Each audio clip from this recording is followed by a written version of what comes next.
خدا بناتا ہے۔ خدا ہی ہر انسان کو اس کی جیون ساتھی سے ایک دن ضرور ملاتا ہے، اور جب وہ جیون ساتھی آپ کے ساتھ مل جاتا ہے، آپ کی زندگی خوشیوں سے بھر جاتی ہے، اور آپ اس کے ساتھ نئے خواب، نئی آرزوئیں جگا لیتے ہیں۔ آپ اپنوں کے ساتھ اس شخص کو بانٹتے ہیں اور اپنوں کو اپنی خوشی میں انوائٹ کرتے ہیں۔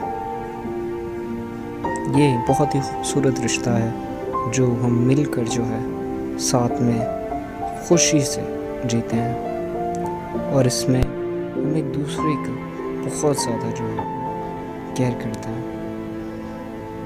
اور جب ہم ان خوشیوں کی بات کر رہے ہوتے ہیں تو ہم اس میں اپنے ایلڈرز کو، اپنے کڈس کو، سب کو بہت زیادہ جو ہے وہ اہمیت دیتے ہیں۔ وہ اس لیے کیونکہ ہم اس اپنے ہم سفر کے ساتھ وہ فیملیز کو بھی جو ہے وہ اپنا لیتے ہیں،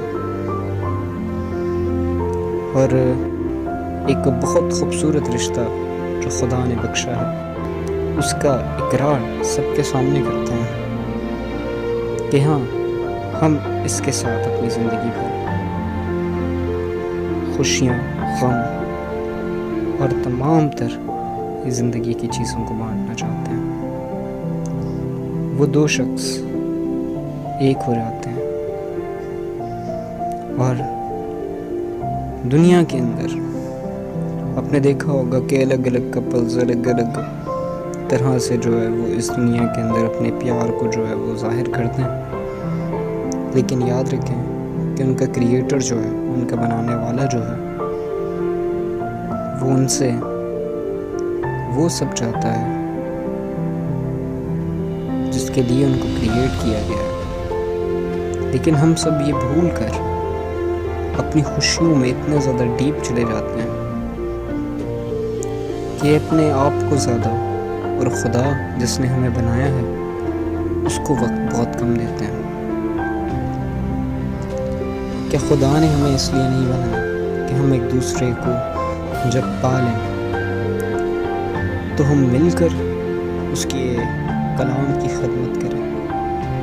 کیا یہ ضروری نہیں کہ ہم اس دنیا کے ہم شکل نہ بنیں اور خدا کی راہوں پہ چلیں؟ آج ہر کوئی اپنے لو کو پانا چاہتا ہے، لیکن کیا خدا کسی کا لو ہے؟